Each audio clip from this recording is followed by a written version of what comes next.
Even the first covenant had ordinances to it of divine service, the table and the showbread, which is called the sanctuary. And behind the second veil, the part of the tabernacle which is called the holiest of all, which had the golden censer and the ark of the covenant overlaid on all sides with gold, in which were the golden pot that had the manna, Aaron's rod that budded, and the tablets of the covenant.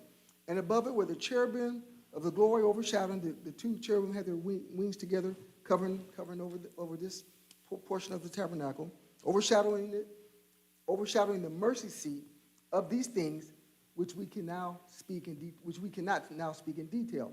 Notice the mercy seat. We talked about mercy last couple of weeks, and don't forget hasid. It means steadfast love that cannot be removed. It means forgiveness, kindness, and to withhold punishment. That's the mercy of the Lord that he has on us. Now, turn to Revelation chapter 19.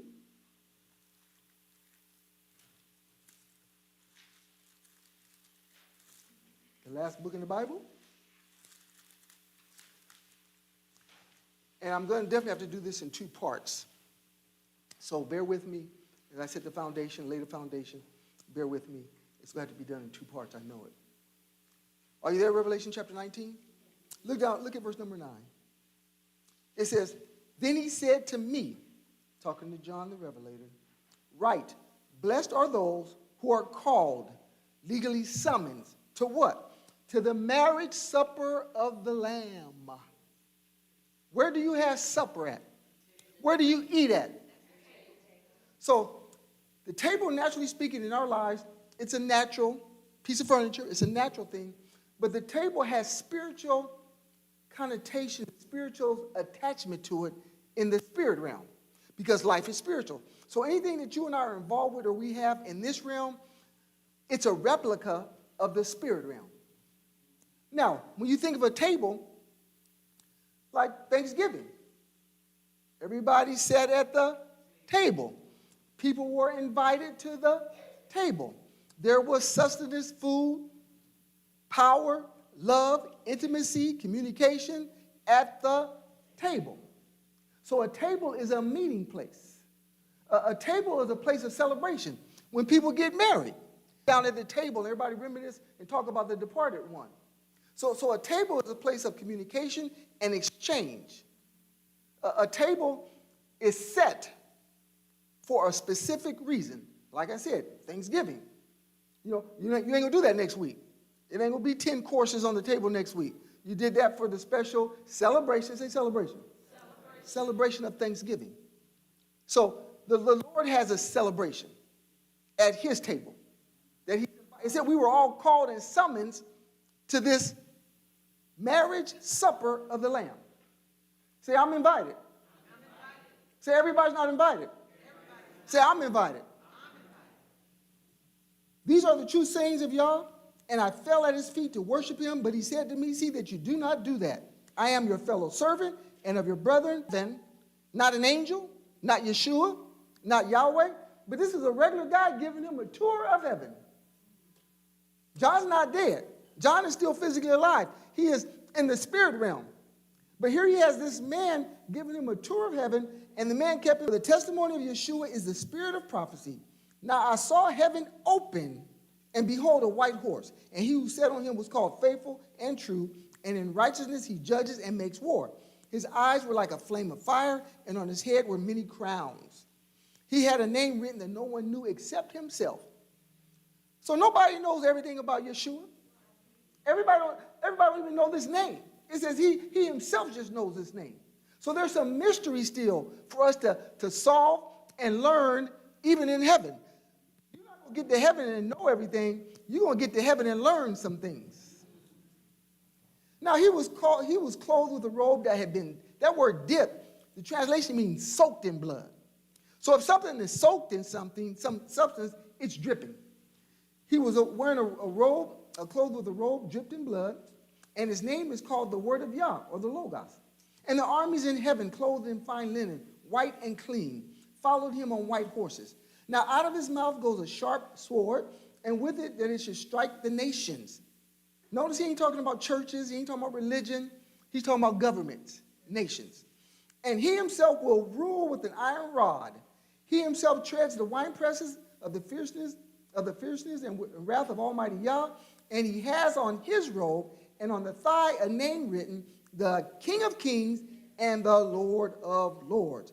That's not a religious person. Amen? That's not a religious person. But we start off reading this where he said to me, blessed are those who are called to the marriage supper of the Lamb. So it's an invitation to a celebration. It's not an invitation to religion. It's not an invitation to church. It's an invitation to a celebration, and it all happens at this table. Turn to 1 Corinthians, please, chapter number 10. Stay with me. Stay with me. It's important. When the Lord showed me this, and then I thought about that song, I knew there was a song at the table. I said, well, maybe we could play that and tie it into it. Maybe it'll come off better next week with the speakers. But we're going to learn about the table.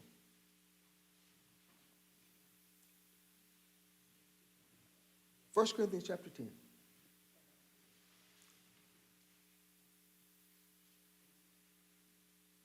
Are you there? Look at verse 18. It says, observe, Israel, after the flesh. Are not those who eat of the sacrifices partakers of the altar? What am I saying then? That an idol is anything, or what is offered to idols is anything. He says, rather that the things which the Gentiles sacrifice, they sacrifice to demons and not to Yah. And I do not want you to have fellowship with demons. Say no fellowship, no eating, no interaction, no intimacy with demons. So if I'm involved with something, if you're involved with something and it's become an idol to you, it's an idol in your life, it's superseding the Most High. He sees it as me sitting down and having a meal with him. Look at this, look at this. You cannot drink the cup of the Lord and the cup of demons. You cannot partake of the Lord's table and of the table of demons. Now, see, you wouldn't knowingly sit down at the table. You wouldn't knowingly have fellowship, intimacy, communication, interaction with demonic forces. But if I'm unaware of what happens at the table, if I'm unaware that the demons and the devil is setting up tables. Remember, he took Yeshua in the wilderness. He was hungry. After 40 days, 40 nights, he hadn't eaten, hadn't drank anything. And Satan told him, turn these stones into bread. Do this for me. Do this what I'm asking you to do, and let's dine. Let's have a meal together. Say the table of demons. See, I should not mix the Lord's table with the table of demons. And idolatry is anything or anyone, myself included, that I put ahead of him, that has more importance in my life than him. Watch this. That can influence me over him. Examine yourself. Who or what are you allowing to influence you over him?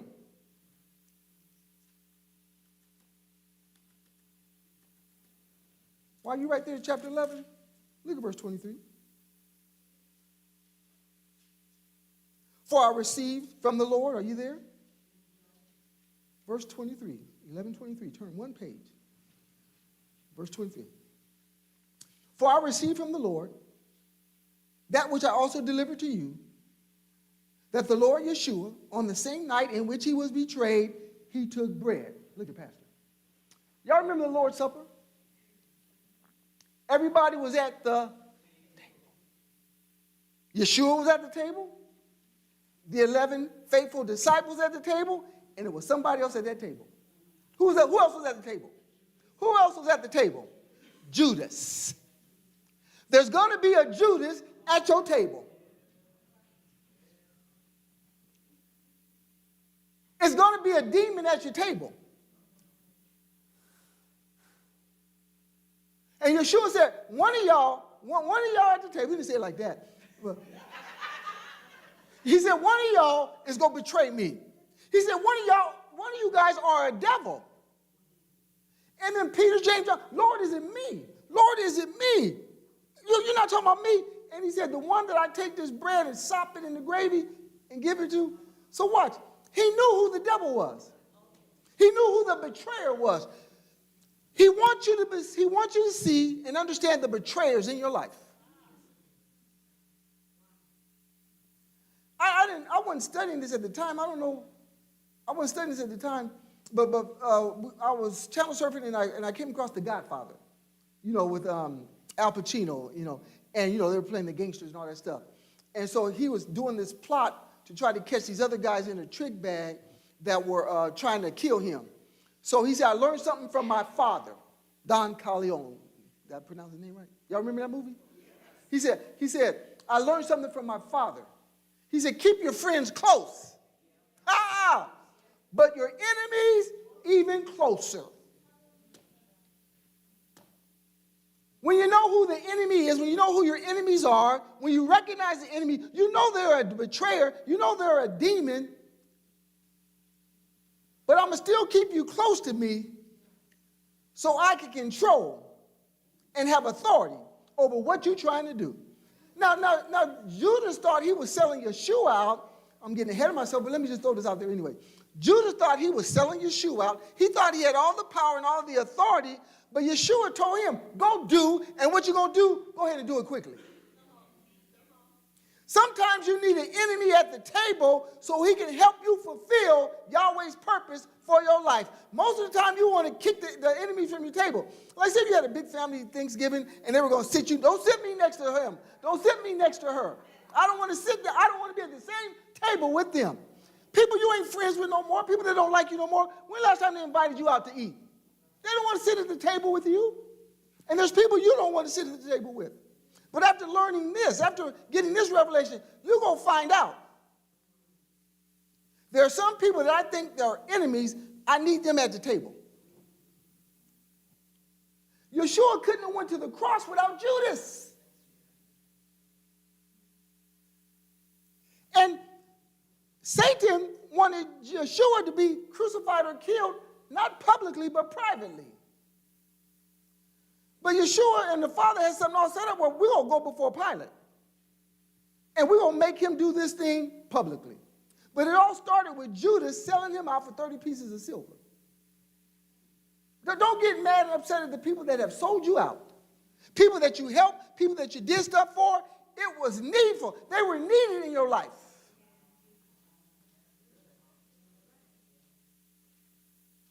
So that you can see the hand of Yahweh working in your life. Oh, we're going to learn something. For I received from the Lord that which I also delivered to you, that the Lord Yeshua, on the same night in which he was betrayed, he took bread. And when he had given thanks. See, thanks and thanksgiving means I'm satisfied with what God's doing. Thanksgiving has nothing to do with that turkey, that cranberry sauce. That's for the world. That's for them. I ate something. It's good, wonderful, etc., etc., etc. But Thanksgiving for us means I'm satisfied. See, because there's nothing natural that can and will satisfy you. We ate turkey and dressing, greens, yams, macaroni, cheese, cornbread. We ate that Thursday. We ate it Friday. And when I got home from the USC game yesterday, and we lost, I ate it for the third time. I wasn't satisfied with Thursday's portion. I wasn't satisfied with Friday. I wasn't satisfied. So that can't be Thanksgiving. When you're in Thanksgiving, that means Yahweh's involved and you're satisfied with what he has done. So he took the bread, he knew he was about to be betrayed, and he gave thanks for this meal of betrayal. He broke it and said, take, eat, this is my body which is broken for you. Do this in remembrance of me. He didn't tell you to remember his birthday. He didn't tell you to remember the Virgin Mary. He didn't tell you to remember what happened in the manger. He said to take this covenant meal and do this in remembrance of me. Not all that other stuff.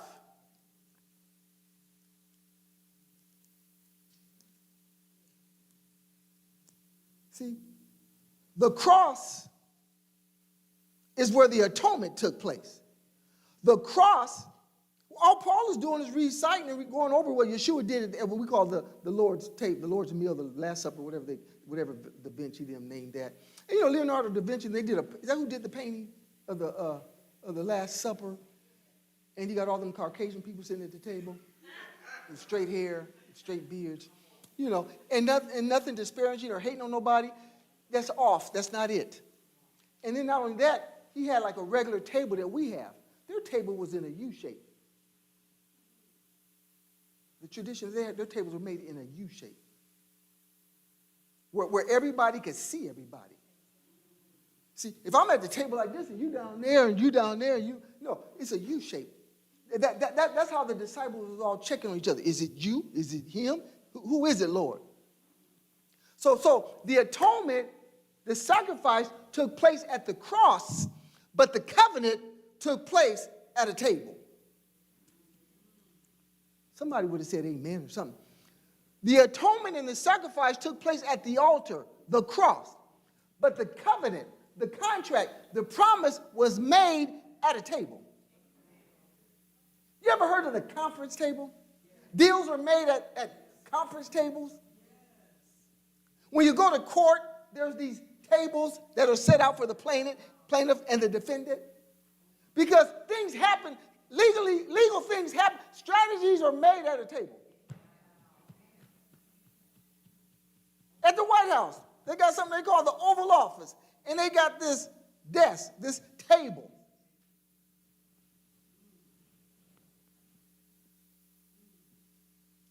And he said, you and I have been invited to the marriage supper of the Lamb. Y'all come to this table and learn.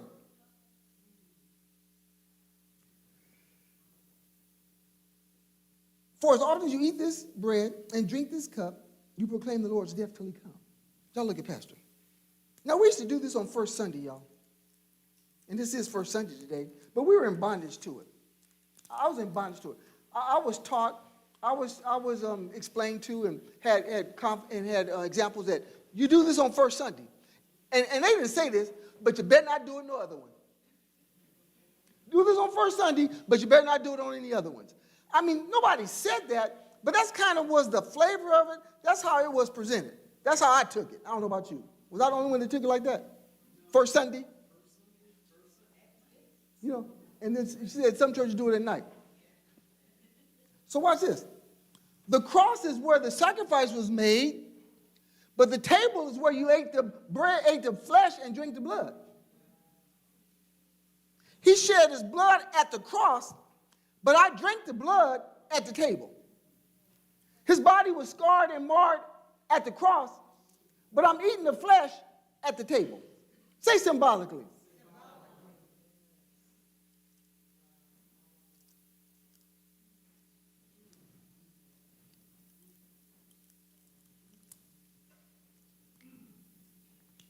For as often as you eat this bread and drink this cup, you proclaim the Lord's death till he comes. Say, I'm making a proclamation. Say, I'm proclaiming. Y'all listen to this. Listen to this. Listen to this.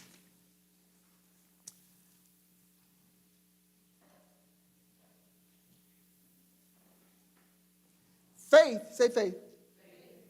See, faith is y'all's ability to do anything. Faith is y'all's ability to do something.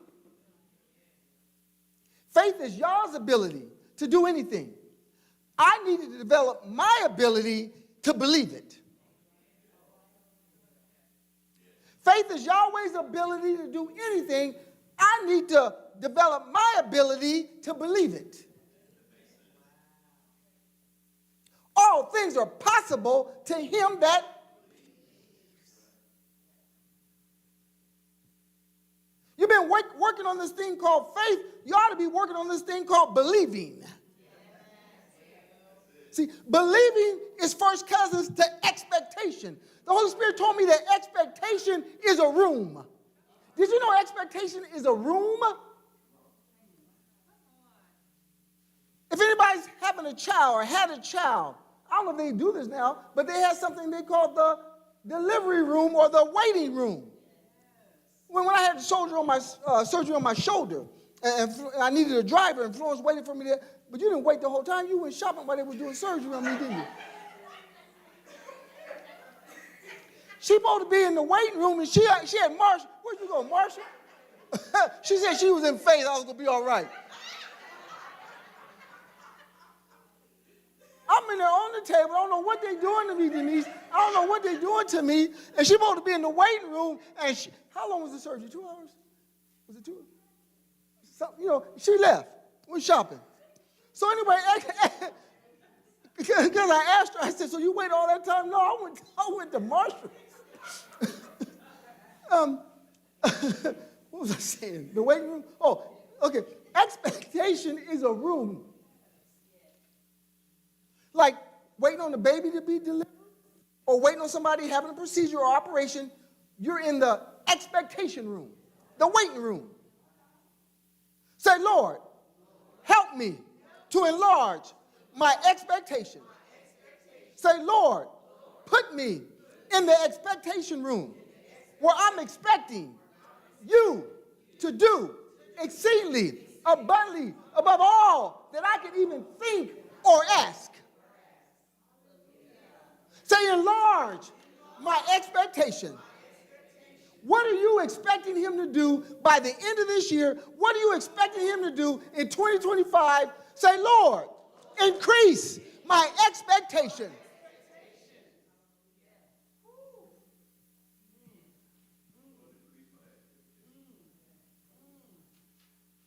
I'm expecting him to do great and mighty things. I'm expecting him to provide at this table.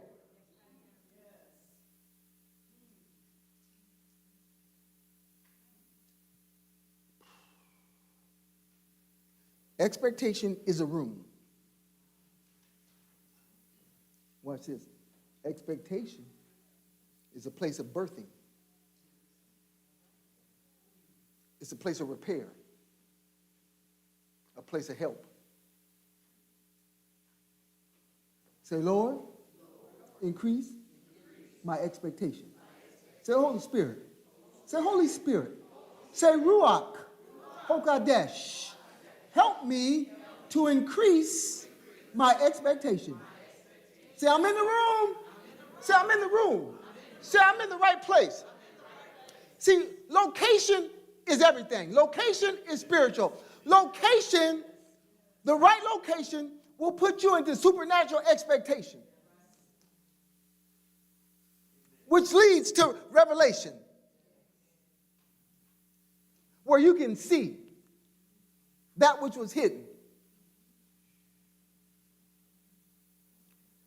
Verse 27. Therefore, whoever eats this bread or drinks of this cup in an unworthy manner will be guilty of the body and the blood of Adonai. But let a man examine himself, and then let him eat of the bread and drink of the cup. For whoever eats and drinks in an unworthy manner eats and drinks judgment to himself, all for not discerning the Lord's body. For this reason, many believers are weak, many kings and priests are sick among you, and many kings and priests die prematurely, all for not discerning. Now watch. We used to always just focus on the Lord's body, which is true. But where's all this stuff taking place at? At this table, at this communion table. We read in chapter 10, don't sit down at the table of the Lord and then go sit at the table of demons. See, a meal and eating in the Hebrew culture, you didn't sit down and eat with everybody. You didn't sit down and eat with just anybody. They had to be walking the same walk you were walking, because it was a place of intimacy, a place of communication, a place of sharing, a place of planning. That's why families are so tore up now. When mama cook, you going to the table. I ain't taking this to my room. I ain't taking this to watch TV. I ain't taking this outside. Everybody's at the table. Now they're on the game. Now they're upstairs, downstairs. Now they're in front of the TV. Now they're playing, eating, and whatever. And the family's broken. There's no communication. There's no intimacy. There's no... tables connect people. So the Lord, the marriage supper of the Lord, it connects me to him.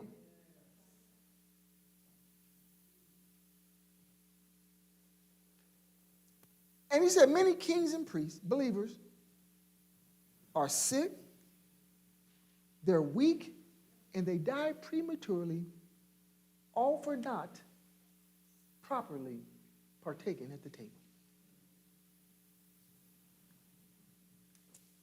Watch this. Instead of it being a cup of blessing, it turns into a cup of cursing. It's not religious. It's not church. It's a kingdom activity. It represents the king. Check this out, y'all.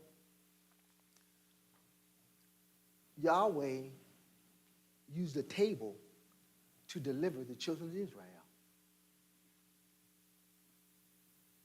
Exodus 12. He gave Moses instruction. Tell them to get a lamb without blemish or spot. Don't just get any old lamb. Get a lamb, a perfect lamb. And y'all roast the thing. Don't boil it. Don't eat it raw. You know, that's why I knew they were people of color. He said to roast it. They barbecue, put the thing on the pit, put the lamb on the pit. And he said, and to roast it. Roast the lamb. And then y'all take the blood of the lamb. Oh, glory. Y'all take the blood of the lamb and change your address. Put it on the doorpost of your house. So when the death angel come by and he see your address is the blood. Say, I live at the blood. My house is covered in the blood. Say, nothing can enter without passing by the blood. He said, take the blood of that lamb and put it on the doorpost of your house. Don't put it on the ground. Don't you dare step on it, because it represents something. When the death angel comes, he going to see what your address is, and he will have to pass over your house because of your address.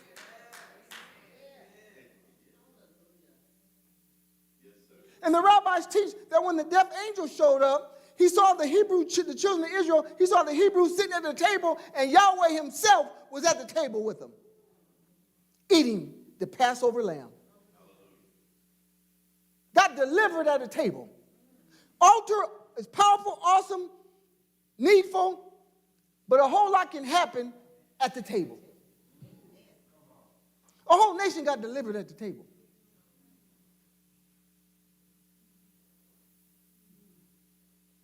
There's your address. Watch this. See, like we think about, our address, street, you got an address number on top of your house, the curb, wherever it might be. And so, watch this. If they had some markings, they had to have some kind of markings.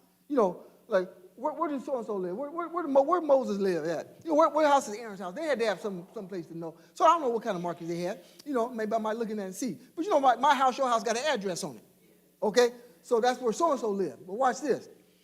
When they covered up the address in the blood, I can't go in there.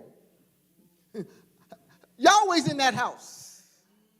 If it was a regular address, well, he can come on in. It's just regular people in there. But when your house is covered in the blood, when they know covenant is happening in that house, death angel got to keep going. Poverty, say poverty. Say it has to keep going. Say sickness. Say illness. Say disease. It got to keep going. It's got the wrong address.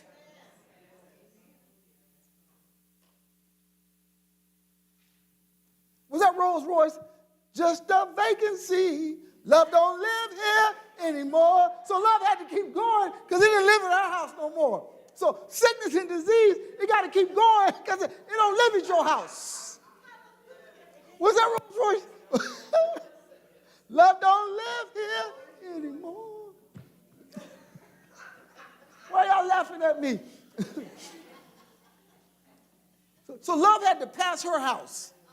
Wrong address. Death has to pass your house, wrong address. Fear has to pass your house, wrong address. Hurt and pain, agony has to pass over your house, got the wrong address. Sickness, it got to go. It can't live at your house. Miss Goins, it can't live at your house. It has to go. Wrong address. Hurt don't live here anymore. We're going to see something in Psalm 78, and it's just, pain don't stay here. Pain can't stay here. Wrong house. But see, when the enemy who is a thief, he may show up and try to talk you into it. Get Get you to claim it. Get you to believe it. Get you to, watch this, get you to act like it's okay. Dysfunction is not okay. Sin is not okay. It don't live here. Got the wrong address. Fussing and fighting don't live here. It can't, dissension and disagreement, it can't live here. Whatever your past was, whatever your life was, the blood now has covered up that demonic. We watch. You used to sit down with demons and eat. You used to have demonic meals of sorrow, meals of discouragement, meals of suicide, meals of despair, a meal of giving up. You're sitting at the wrong table.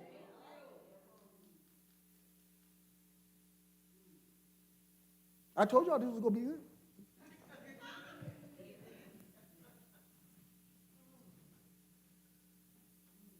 Okay. Okay.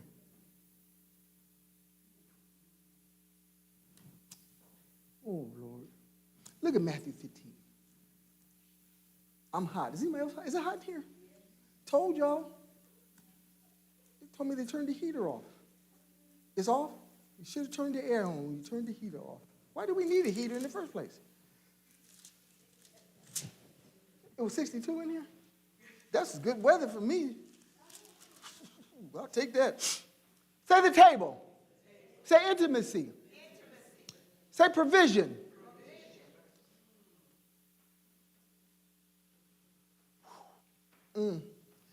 Matthew 15, are you there? Then Yeshua went out from there and departed to the region of Tyre and Sidon.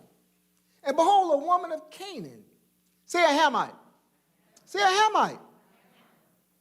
Say a black woman. A woman of Canaan came from that region and cried out to him, saying, have hasid on me. Have tender mercy. Have loving kindness on me. Have forgiveness on me. Help me. O Lord, son of David, my daughter is severely demon-possessed. Matthew 15, verse 21, sorry. My daughter is severely, now demonic depressed, possessed, being demonically oppressed, say that's pretty bad. Say that's serious. Say that's dangerous. But watch this. She said this girl is severely. She took that thing to another level. She was hanging from the chandelier. Her neck was spinning and she was eating bugs. Severely demonic possessed. But he answered her not a word. And his disciple came and urged him, saying, please send her away, because she's crying out after us. She getting on my last nerve. You know how, Lord, you know, I ain't taking that much more of this woman. But he answered and said, I was not sent except to the lost sheep of the house of Israel. Then she came and worshiped him, saying, Lord, help me. She didn't sing a song. They didn't play music. She didn't do a few hymns. Her worship was telling him, you can help me. Faith is Yah's ability to do something. My ability needs to be to believe it. Lord, you can help me. Say that's worship. Lord, help me. But he answered and said, it is not good to take the children's bread and throw it to the little dogs. And she said, woo, woo, woo, bow, wow, I ain't going to argue with you. Yes, Lord. Yet even the little dogs eat the crumbs which fall from the master's table. If you get a crumb of this bread, it's enough for your healing. You get a crumb of this bread, it's enough for your deliverance. You get a crumb of this bread, it's enough to put you in perfect peace because your mind is stayed on him. If you get a crumb of this bread, you'll be able to sleep at night. You get a crumb of this bread. Your blood pressure is lowered right now. You get a crumb of this bread. See, if I could just get a crumb that falls from my master's table. don't even need a slice. I don't need the whole loaf. This is so powerful. This word is so powerful. He's so powerful. He's watching over that word to make sure it performs what he said. If I just get a crumb of that, this woman said. See, you heard of mustard seed faith. You never heard of crumb faith, have you? Pastor's introducing you to crumb faith today. And don't nobody steal that either. If I just get a crumb off of what's on your table, then Yeshua answered and said to her, "O woman, great is your faith. You know about my ability, and your ability has reached its peak to believe it. O woman, great is your faith. Let it be to you as you desire." And her daughter was healed from that very hour. Because of her faith as to what she can receive from that table. Crumb faith. I know there's books and teachings on mustard seed faith. I'm going to do one on crumb faith. Woo! That was my opening statement. Turn to Psalm 78. Wow.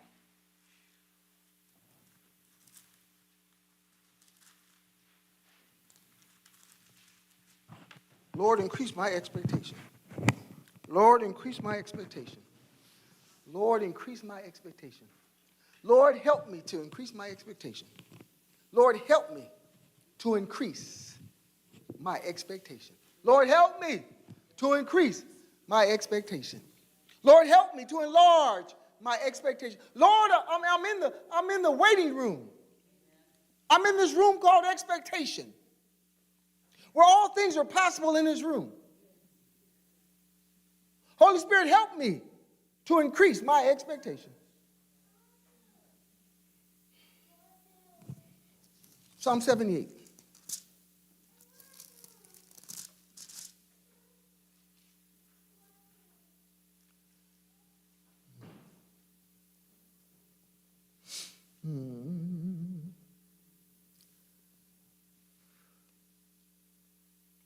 Let's start at verse number 15.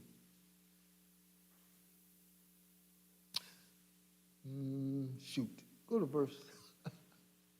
I want y'all to get an idea of these children of Israel and see if it reminds you of anybody. Us. Okay, but let's. Verse 6, let's go to verse 6. That the generation to come might know them, the children who would be born, that they may arise and declare them to their children, that they may set their hope in Yah, and not forget the works of Yah, but keep his commandments, and may not be like their fathers, a stubborn and rebellious generation, a generation that did not set its heart right. Say, my heart is set right. Say, heart, get set, be set on the right things. And whose spirit was not faithful to Yah. Say, my spirit is faithful to the Most High. Say, my spirit is faithful to the Most High. The children of Ephraim, being armed and carrying bows, turned back in the day of battle. They did not keep the covenant of Yahweh. They refused to walk in his law and forgot his works and his wonders that he had shown them. Marvelous things he did in the sight of their fathers, in the land of Egypt, the Hamites, in the field of Zoan. He divided the sea and caused them to pass through, and he made the waters stand up like a heap. In the daytime he also led them with the cloud, and all the night with a light by fire. He split the rocks in the wilderness and gave them to drink in abundance in the depths. He also brought streams out of the rock and caused waters to run down like rivers. Now, all this was taking place in the wilderness. Look at verse 17. Now, he did all that for them, gave them a fire by night, gave them cool cloud for the daytime, got water for them out of a rock, parted the Red Sea. Shoot, they must be good, right? Look at verse 17. But they sinned even more against him. He's blessed you. He's helped you. He delivered you. He showed mercy on you. But if my heart's not set right, if my spirit's not faithful to him, His goodness is not going to stop you from sinning.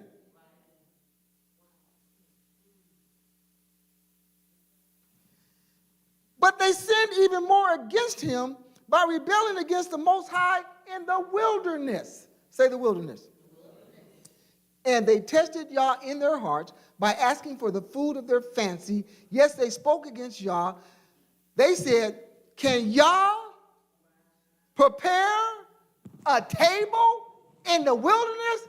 See, you think your situation is so bad. A wilderness is a dangerous place. A wilderness is a dry place. And just because you're in a wilderness, he can make you a table, set a table for you even in the wilderness. Don't give up. Don't get discouraged. Don't get depressed because of the wilderness. He can make a table for you. He can prepare a table for you in the wilderness. I feel like I'm lost. I'm by myself. Nobody understands. Nobody gets me. I'm going through by myself. Things are dry. Don't look like anything's happening. Can Yah prepare a table in the wilderness? How bad is your situation? How bad is your circumstance? How big is your mountain? What Red Sea do you need to part it? What are you expecting to happen? Man, look at my surroundings. Look at my bank account. Look at my job. Look at my family. Look at where I'm at. Can Yah prepare a table in the wilderness? Say yes. Say he can. He can. Say my faith is in his ability. I work on my ability to believe it.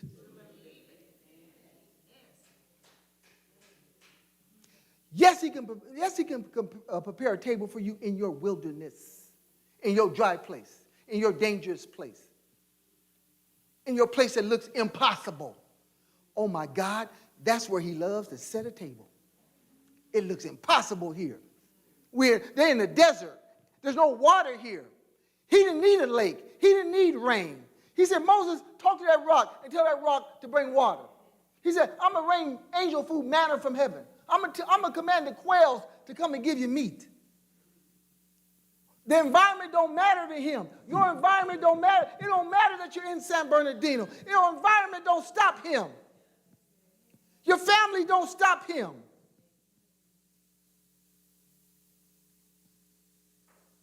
He works better. He performs better. Watch this. He's ready to make a move once you get in the wilderness.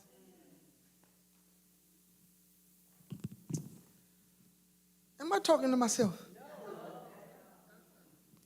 Look at verse 20. Behold, he struck the rock so that waters gushed out and the streams overflowed. Can he give bread also? Can he provide meat for his people? Say in the wilderness. Therefore the Lord heard this and was upset. So a fire was kindled against Jacob, and anger also came up against Israel. Why? Why? What did they do so bad? Because they did not believe in Yah. I don't know what people are going to say about this. I don't know how you're going to take this. Your sin, us sin, is worse than not believing him. You didn't understand that. Your sin, us sin. Now they had done a whole bunch of crazy stuff. Built a golden calf, wanted to kill Moses. They had done a bunch of wacky stuff. But what he got upset about, what he wanted to give them up for, what he wanted to be through with them for, because they would not believe him. Yah wants you to believe him. You better work on your ability to believe him. You're working on your credit score. You ought to be working on your ability to believe him.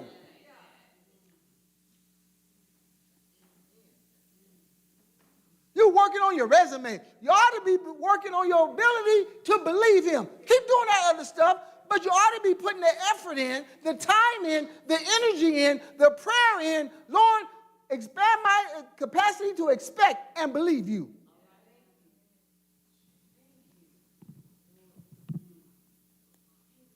There's a table in the waiting room.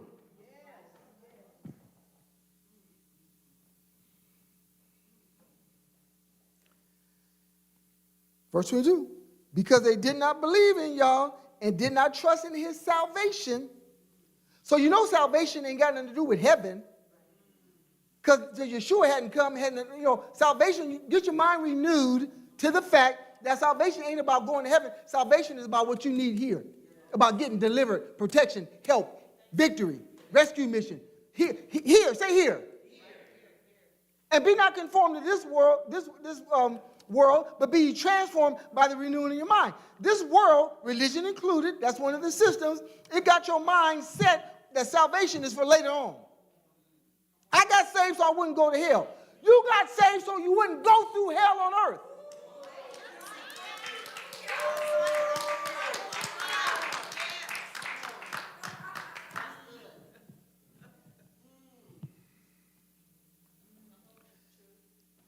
Yet he had commanded the clouds above and opened the doors of heaven. Say the doors of heaven. Say, forget that window. The doors of heaven. The window of heaven was for the Levites.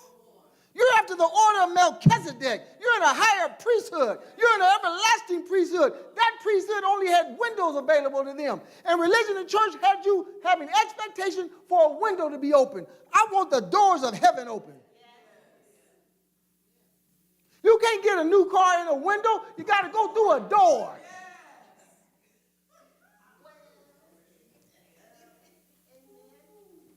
You don't get that promotion or that job climbing through them windows. You got to go through the door for the interview.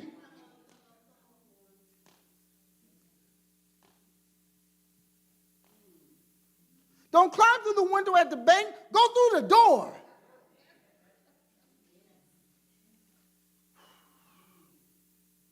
Am I by myself? And opened the doors of heaven, had rained down manna on them to eat, and given them of the bread of heaven. Men ate angels' food. He sent them food to the full. Verse 26. He caused an east wind to blow in the Shamaim. I got to teach y'all about the winds. The winds in your life. You got to know which direction them winds is blowing in your life. Because there's certain winds that bring destruction, certain winds that bring death, and then there's other winds that bring favor and prosperity and blessing. He caused an east wind to blow in the heavens, and by his power he brought in the south wind. Say, I want the south wind. He also rained meat on them like the dust, feathered owl like the sands of the sea, and he let them fall in the middle of their camps and all around their dwellings. They didn't even have to go shopping. They got DoorDash, y'all. They didn't say, I don't have to go get it. Say he's going to deliver it. DoorDash ain't new. He's been doing DoorDash. Instacart. That ain't new. He got this from the book. Y'all was supposed to discover Instacart. Y'all was supposed to discover DoorDash.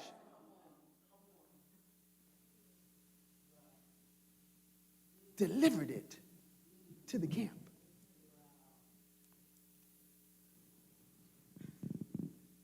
Can the Lord prepare a table in the wilderness? We'll see this to finish this up next week.